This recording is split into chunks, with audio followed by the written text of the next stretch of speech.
My game is a short detective horror experience about following the last trail of a missing partner. I wanted the game to feel quiet, lonely, and uncomfortable from the start. The forest is not just there as a background. I wanted to feel like the player is stepping into a place where something already happened, but they do not fully know what yet. I took inspiration from Chilla Arts and Fears to Fathom because I like how those games build tension slowly.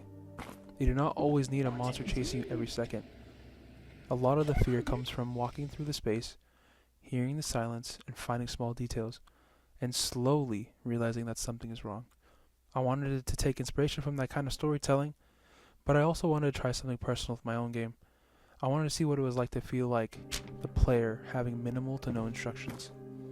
When I play the game, I already know where everything is. I know the route, I know where the notes are, and I know the order the player is supposed to find them in. But someone playing for the first time doesn't have that.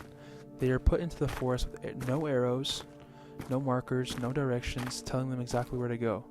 That choice was intentional, and I wanted the player to feel like they're actually investigating instead of just being guided through the story. The notes are not supposed to feel like normal collectibles. They are supposed to feel like clues.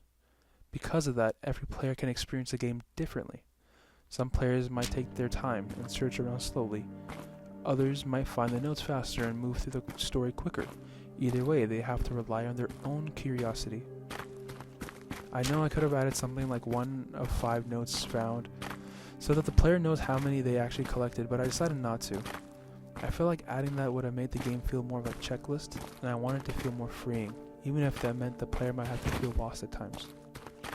To me, that uncertainty adds the horror because the player is not only worried about what they have to find, but they are also wondering if they're missing something important. By the end, the lack of direction becomes part of what the game's about. I wanted the player to feel like a detective, not just someone following instructions. They have to search, question, and connect the clues on their own. When they find Jax, the notes stop feeling like items in a game. They start to feel like pieces of someone who is trying to leave a trail behind. The player is not handed the story, they have to walk through the silence, collect the pieces, and realize too late what happened to Jax.